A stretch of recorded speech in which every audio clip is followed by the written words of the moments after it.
Tuhan, kami mengucap syukur pada Tuhan, karena Tuhan setiap daripada kami bisa mendengarkan firman Tuhan. Firman Tuhan penuh dengan kuasa, oleh karena itu setiap hati kami serahkan untuk dipimpin, dikuasai oleh firman-Mu. Ini kami Tuhan, kami siap mendengarkan firman-Mu, di dalam nama Tuhan Yesus kami berdoa dan mengucap syukur, haleluya, amin. Ya, shalom Bapak Ibu, puji Tuhan. Hari ini kita akan belajar sekali lagi firman Tuhan yang terdapat dalam Markus 10 ayat 46 sampai dengan 52. Lalu tibalah Yesus dan murid-muridnya di Yeriko, dan ketika Yesus keluar dari Yeriko bersama-sama dengan murid-muridnya dan orang banyak yang berbondong-bondong, ada seorang pengemis yang buta bernama Bartimeus, anak Timeus, duduk di pinggir jalan. Ayat 47. Ketika didengarnya bahwa itu adalah Yesus orang Nazaret, mulailah ia berseru, "Yesus anak Daud, kasihanilah aku." Banyak orang menegurnya supaya ia diam, namun semakin keras ia berseru, "Anak Daud, kasihanilah aku." 49. Lalu Yesus berhenti dan berkata, "Panggillah dia." Mereka memanggil orang buta itu dan berkata kepadanya, "Kuatkanlah hatimu, berdirilah, ia memanggil engkau." 50. Lalu ia menanggalkan jubahnya, ia segera berdiri dan pergi mendapatkan Yesus. 51. Tanya Yesus kepadanya, "Apa yang kau kehendaki supaya aku perbuat bagimu?" Jawab orang buta itu, "Rabuni, supaya aku dapat melihat." Terakhir 52. Lalu kata Yesus kepadanya, "Pergilah, imanmu telah menyelamatkan engkau." Pada saat itu juga melihatlah ia, lalu ia mengikuti Yesus dalam perjalanannya. Puji Tuhan. Kita kembali ke ayat 46. Di kisah ini dikisahkan bahwa ada seorang yang buta. Dia mengemis di pinggir jalan, namanya adalah Bartimeus. Bapak Ibu, kalau namanya orang buta, dia itu tidak bisa melakukan apa-apa. Dia itu akan susah hidupnya. Dia perlu bantuan orang lain untuk melakukan segala sesuatu. Ya, saya kenal ada mungkin beberapa teman yang kurang bisa melihat, tapi memang ada yang bisa mandiri, tetapi memang kebanyakan agak sulit untuk beraktivitas. Nah, untuk benar-benar bisa melakukan apa yang dia mau. Nah, di sini dikisahkan Bartimeus ini orang buta. Nah, kita belajar dalam hal ini juga sama. Terkadang kita bukan buta secara jasmani, Bapak Ibu, tetapi kita terkadang buta secara rohani. Dalam hal apa? Mungkin kita buta untuk mengasihi, mungkin kita buta untuk memaafkan, mungkin kita buta untuk murah hati. Banyak daripada orang, terutama orang Kristen, berpikir, "Oh, kalau dia jahat sama saya, nah apa-apa kalau saya membalas seperti yang dia lakukan kepada saya." Tetapi itu namanya adalah buta rohani. Dia tidak bisa melihat kasih Tuhan yang sudah dia terima untuk mengasihi orang lain. Dia buta, tidak bisa bebas untuk memaafkan, mengampuni. Nah, oleh karena itu hari ini Bapak Ibu, saya kasih 3 poin bagaimana untuk kita bisa terhindar atau terlepas dari yang namanya buta rohani. Puji Tuhan. Kita lihat sama-sama di ayat 46 lagi. Ketika dia itu bertemu dengan orang banyak, ada seorang pengemis buta bernama Bartimeus. 47.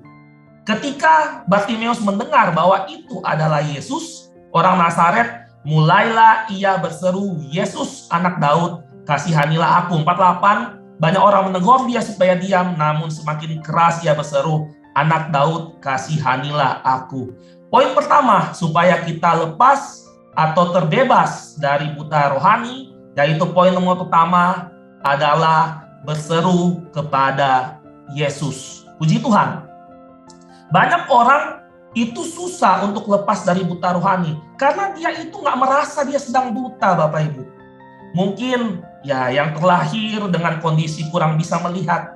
Mereka itu tidak tahu yang namanya kegelapan, yang namanya tidak bisa melihat, dia nggak tahu, karena dari lahir sudah seperti itu, Bapak Ibu. Nah, sama, mungkin hidup kita dari dulu sudah di dalam kegelapan. Mungkin hidup kita dari dulu kita nggak bisa mengenal yang namanya kasih. Makanya waktu firman Tuhan bilang kasih, kita nggak ngerti. Kita susah melakukannya. Oleh karena itu kita perlu bantuan dari Tuhan Yesus.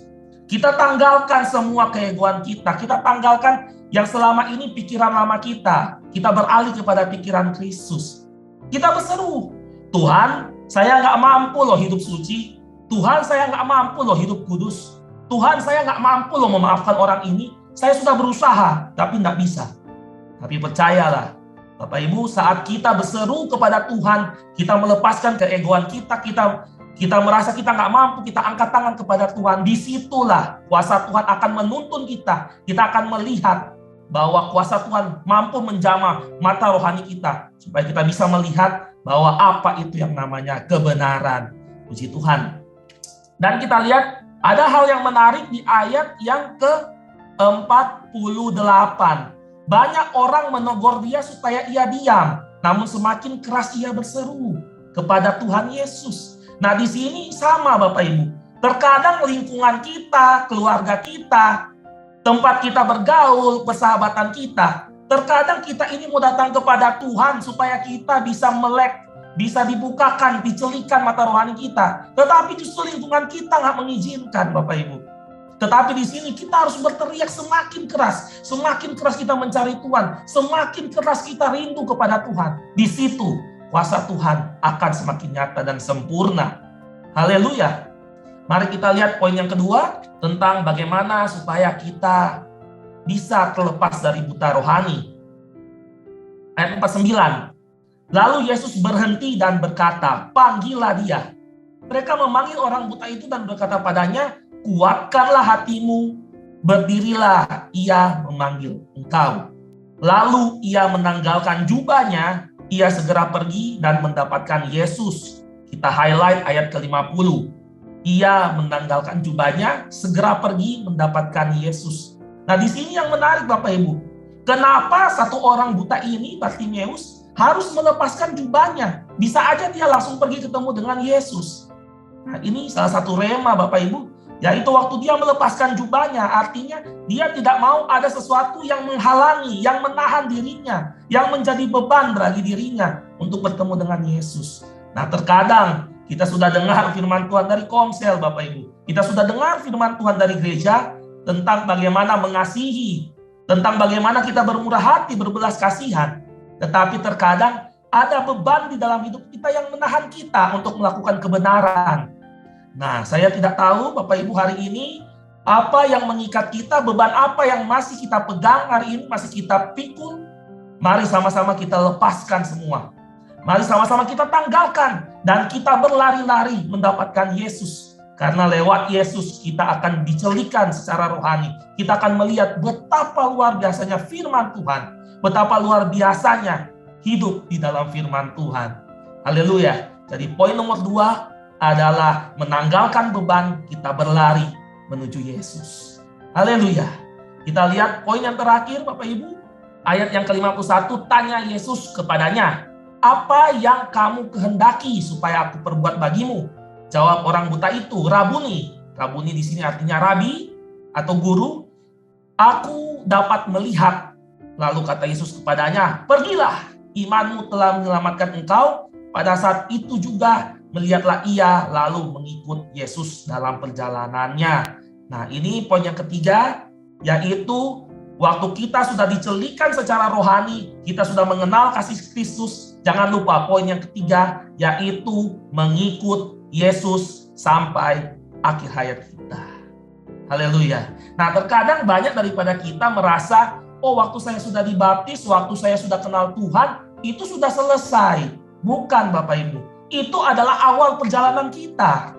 Nah, nanti dari situ kita akan diuji. Kita akan semakin ditempa, dimurnikan. Untuk kemudian kita semakin sempurna dengan Tuhan. Oleh karena itu, jangan sampai kita berhenti dengan sampai mengenal Tuhan saja. Tetapi bagaimana kita terus mengikut Tuhan. Karena setiap dalam kehidupan kita, kita akan dibawa ke setiap level yang baru untuk pengenalan dalam Kristus yang lebih dalam lagi. Oleh karena itu, mari Bapak Ibu, kita mungkin baru mengenal Tuhan. Mungkin kita sudah lama mengenal Tuhan. Jangan berhenti di sana, kita harus terus mengikut Tuhan hingga akhir hayat kita.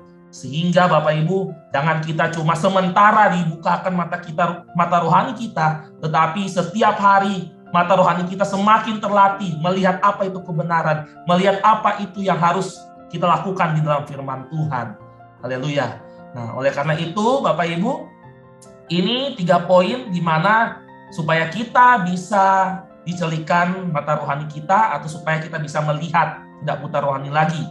Yaitu yang pertama, yaitu kita berseru memanggil nama Tuhan, yaitu Yesus, karena hanya Dia yang bisa mencelikan buta rohani kita. Yang kedua, yaitu bagaimana kita menanggalkan beban kita, apa yang merintangi kita, supaya kita bisa mendapatkan Yesus. Kita harus berlari mendapatkan Yesus.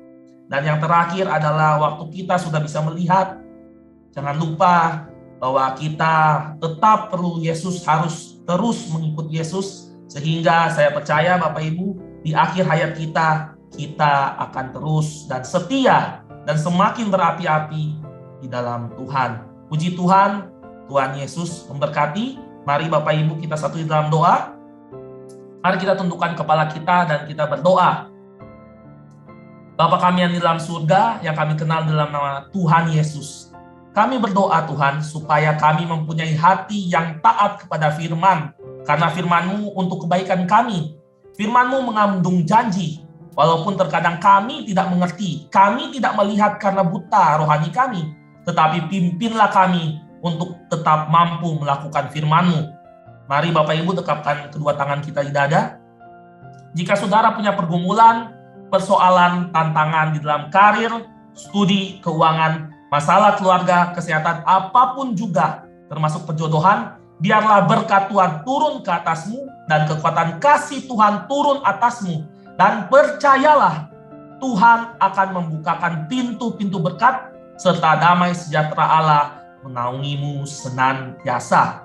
Saudara yang terkasih, jika ada yang sakit, tumpangkan tanganmu di atas bagian yang sakit supaya menjadi sembuh. Di dalam nama Tuhan Yesus Kristus. Haleluya. Amin. Jika saudara masih membutuhkan pelayanan doa dan konseling, silakan menghubungi nomor di bawah ini.